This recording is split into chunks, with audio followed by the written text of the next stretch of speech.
Hai, assalamualaikum warahmatullahi wabarakatuh. Kami dari kelompok 3. Perkenalkan, saya Cindy Novitasari dan Putri Indah Pratiwi serta Renando Khairullah. Kami akan membahas tentang budaya dan pembentukan perilaku manusia. Baiklah, yang pertama akan saya sendiri yang akan menyampaikan. Nanti akan dilanjutkan oleh rekan saya Putri Indah Pratiwi dan Renando Khairullah. Nah, apa itu budaya atau kebudayaan?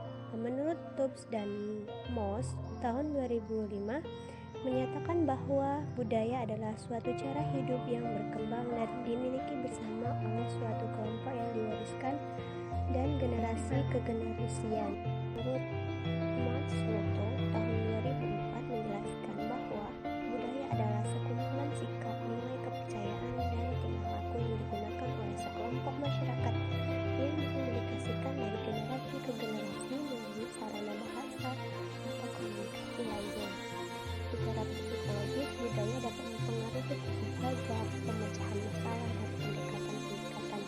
Budaya juga dapat mempengaruhi peran jenis sosial laki-laki dan perempuan, di mana budaya menentukan perilaku berdasarkan kehidupannya.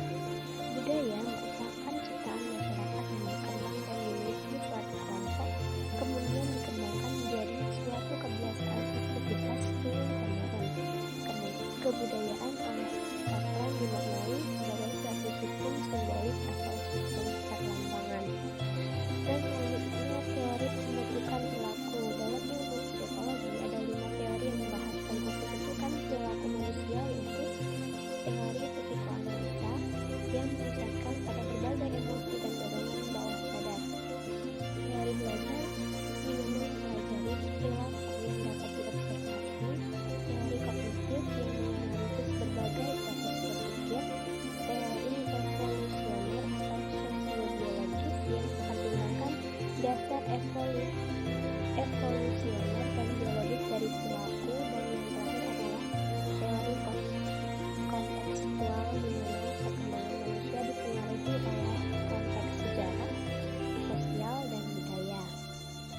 Dan teori developmental niche mengintegrasikan penemuan-penemuan dari psikologi antropologi, di mana menurut teori ini perkembangan manusia tidak dapat dilepaskan dari konteks sosiokultural. Konsep ini menggunakan tentang konsep ekological niche dalam biologi, di mana cara hidup suatu spesies dalam lingkungan tertentu. Satu wacana development niche ini memiliki 3 komponen, yaitu konteks fisik dan lingkungan sosial di mana anak itu hidup dan berkembang, praktik pendidikan dan pengasuhan, karakteristik intelektual. Dan selanjutnya akan disampaikan oleh rekan saya Putri Indah Pratiwi. Kepadanya dipersilahkan. Oke, baiklah. Saya Putri Indah Pratiwi akan melanjutkan materi dari rekan saya dengan materi yaitu persamaan dan perbedaan budaya dalam perilaku manusia. Yang pertama yaitu perbedaan dan persamaan budaya dalam perkembangan motorik. Kebudayaan juga mempengaruhi perkembangan motorik anak, terutama berkaitan dengan keaktifan gerak anak. Di sebuah rumah sakit di New Mexico, Lukron mengadakan pada 2 kelompok bayi, yaitu bayi Amerika dan bayi-bayi dari suku India Zuni. Kedua kelompok bayi itu dipilih di antara bayi-bayi yang lahir di rumah sakit tersebut yang dinilai sangat aktif geraknya. Dapat dikategorikan sangat aktif. 2 tahun kemudian, 2 kelompok bayi yang sangat aktif ini dibandingkan dan ternyata kelompok bayi suku Indian Zuni itu kalah aktifnya dengan kelompok bayi Amerika. Lukron menyimpulkan keaktifan gerak selanjutnya dari bayi-bayi suku Indian Zuni itu dipengaruhi oleh kebudayaan Zuni yang menekankan kekaleman dan pembatasan diri dan sedikit banyak cara hidup. Demikian ini telah disampaikan orang tua mereka yang mengasuhnya. Harus kita bedakan di sini antara keaktifan gerak dan perkembangan gerak. Gerak hanyalah semata-mata banyak sedikitnya gerak, sedangkan perkembangan gerak ialah perkembangan pengendalian dan koordinasi otot yang diperlakukan untuk mendapatkan kecakapan gerak. Kalau keaktifan gerak dipengaruhi oleh kebudayaan, sebaliknya perkembangan gerak hampir tidak dipengaruhi oleh kebudayaan. Hal ini ditunjukkan oleh Dennis pada penelitiannya yang terkenal pada dua kelompok anak suku India Hopi. Kelompok yang suatu terdiri dari bayi-bayi Hopi yang beberapa saat setelah lahir segera dibalut kain erat-erat mirip gedungan bayi-bayi di Jawa, hingga baik lengan maupun kakinya sedikit sekali dalam bergerak, dan diikat pada papan kayu kecil hingga mudah dibawa kemana-kemana di punggung ibunya. Pada 3 bulan pertama, gendongan ini dipakai terus-menerus kecuali waktu kira-kira 1 jam sehari, yakni ketika bayi dimandikan. Gendongan itu dilepas pada bulan-bulan berikutnya, sampai bayi umur 6 bulan hingga 1 tahun, gendongan ini masih saja dilakukan. Studi lain juga menemukan bahwa rendahnya tingkat rangsangan dan terbatasnya hubungan dengan ibu, penjagaan bayi dengan tenang, secara perlahan terkait dengan perkembangan motorik yang relatif lebih lambat di Meksiko Selatan. Oke, baiklah, poin yang kedua yaitu perbedaan dan persamaan budaya dalam perkembangan kognitif. Perkembangan kognitif adalah spesialisasi dalam psikologi yang mempelajari bagaimana kemampuan berpikir sepanjang rentang kehidupan manusia. Teori-teori tentang perkembangan kognitif biasanya difokuskan kepada periode bayi sampai masa dewasa. Salah satu teori pada bidang ini yang sangat menonjol dan dominan adalah teori Piaget. Piaget mendasarkan teorinya pada observasi terhadap anak-anak di Swiss, yang menemukan bahwa anak-anak ini dapat memecahkan problem-problem tertentu pada usia tertentu pula. Piaget mengemukakan bahwa anak-anak mengalami kemajuan kognitif melalui 4 tahap sejak bayi mereka dewasa. 4 tahap itu adalah: yang pertama, tahap sensorimotor dari lahir sampai umur 2 tahun. Ciri-ciri pada tahap ini adalah kecemasan pada kehadiran orang asing atau tak dikenal. Yang kedua itu tahap pro-operasional 2-6 atau 7 tahun. Ditandai dengan adanya konversi, pemusatan, inferensibility, egoisme, dan animisme. Dan tahap ini kurang ada satu belum tercapai sepenuhnya. Kesadaran mengenai konversi yaitu kualitas fisik substansi akan tetap meskipun bentuk penampilannya berubah. Yang ketiga itu tahap operasional konkret 6 atau 7 tahun sampai 11 tahun. Pada tahap ini, anak-anak memperoleh kemampuan berpikir untuk bekerja dengan objek-objek dan peristiwa-peristiwa yang nyata dan dapat memfokuskan lebih dari satu aspek ketika menghadapi suatu masalah. Dan tahap terakhir, tahap operasional formal 11 tahun sampai usia dewasa.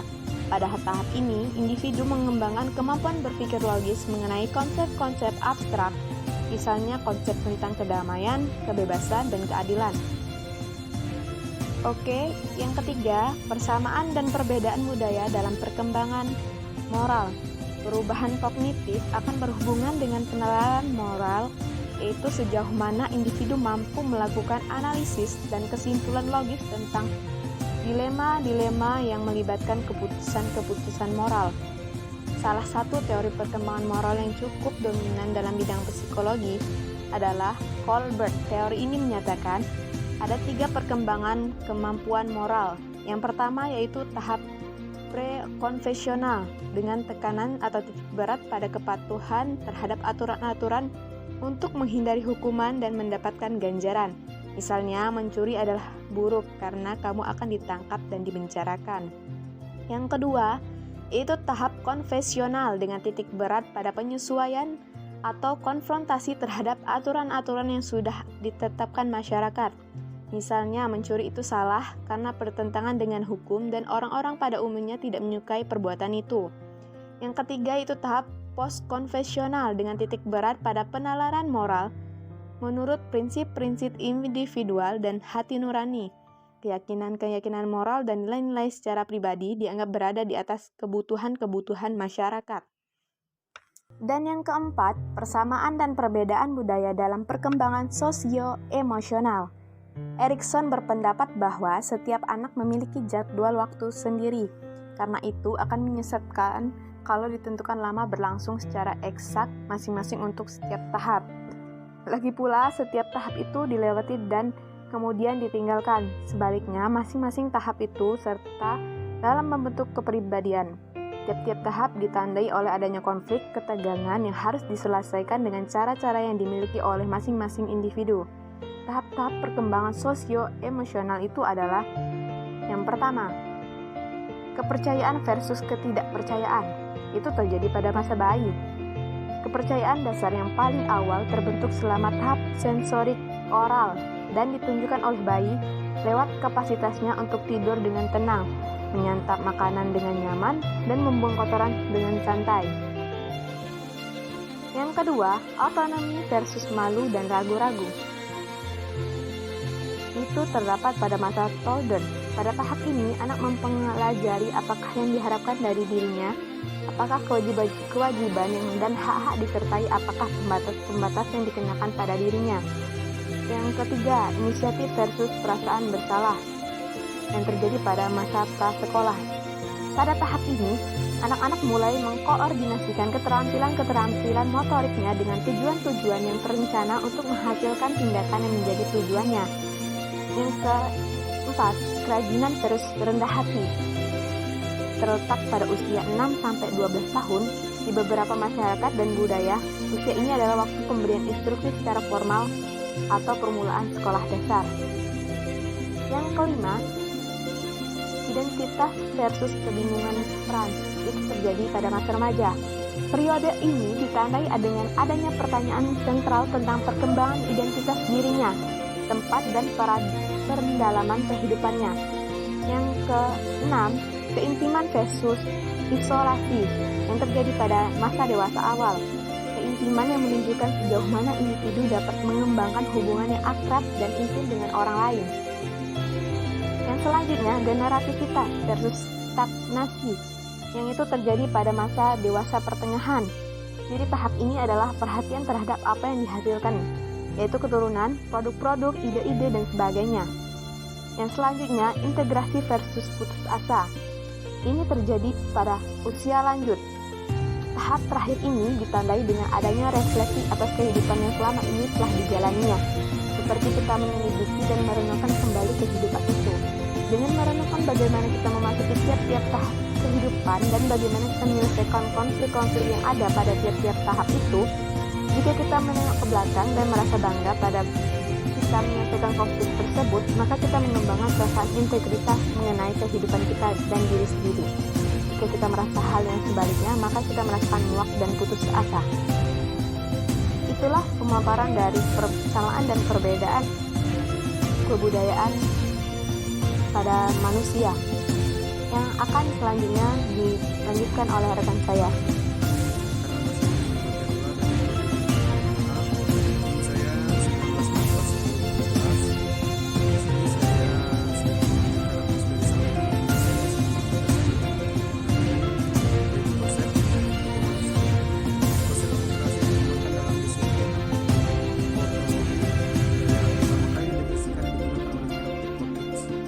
Maksud dan istilah ini terdapat semacam perlingkupan atau pengelilingan. Encompassing or surrounding. Budaya terhadap individu. Individu memperlukan melalui belajar memperoleh hal penting menurut pandangan budaya. Akulturasi melibatkan pembelajaran kembali termasuk beberapa resolusi khusus dan dapat menciptakan persoalan dan peluang baru bagi individu. Sedangkan anak agung menjelaskan bahwa hubungan atau interaksi antara budaya adalah proses akulturasi kebudayaan sehingga saling mempengaruhi di antara kedua kebudayaan tersebut. Oke, baiklah, mungkin hanya itu yang dapat kelompok kami sampaikan. Kurang dan lebihnya kami mohon maaf. Saya akhiri, wassalamualaikum warahmatullahi wabarakatuh.